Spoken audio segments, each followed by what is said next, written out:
We don't see a lot of ripple effects across the country, given the lack of major hubs on the coast of the Carolinas. But within the region, there will certainly be hundreds more flight cancellations tomorrow, and the total effect will probably be in line with the major nor'easter. Well, that doesn't sound nearly as bad as some of the reports we'd heard to this point. So that's relatively good news. I guess there was so much time that, and so much advance warning that the airlines were able to maybe move assets out of the way ahead of time? Yeah, the airlines have got all of their flight crews and airplanes out of the area, and they mostly serve the Carolina coast from nearby hubs.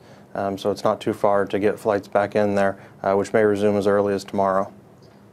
That was my next question. I guess it depends on how much damage is done, but you could see things really picking back up in very quick succession here. What happens with cargo planes as well? How is that impacted? Yeah, the cargo relief may start even sooner than the passenger carriers get back to scheduled operations. As soon as any flooding recedes and the debris is cleared, cargo, both military and civil, can start flowing in, particularly to Charleston, which is a very large air base. The airline passengers will depend on more facilities like the terminal having power and water and the ability of the ground personnel to get to work. Dan, let's talk about what to expect in terms of gasoline. If you're somebody who has evacuated the area or if you're someone staying there and maybe needs gas in the near term. We were already looking at some video footage earlier today of a gas station having the top blown off. What happens here? Businesses knew about this. They closed things down. What's the situation in terms of gas supplies, and how long will it take for new supplies to get into the area?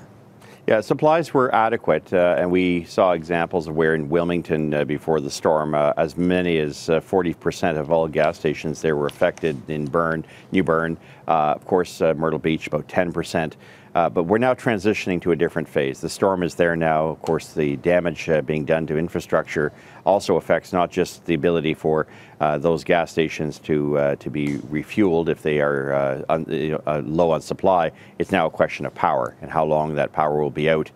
This is a devastating storm with the likelihood of remaining there for several hours, if not days, if for that reason flooding and other circumstances prevents power from getting back on, unless those gas stations, those which are standing, are in fact able to source their own form of power. It's likely that many gas stations in the affected areas will continue to be out. So for the time being, the Gas Buddy Fuel Outage Tracker, which is an app, will continue to remain in effect until such times as things, to the extent possible, get back to normal.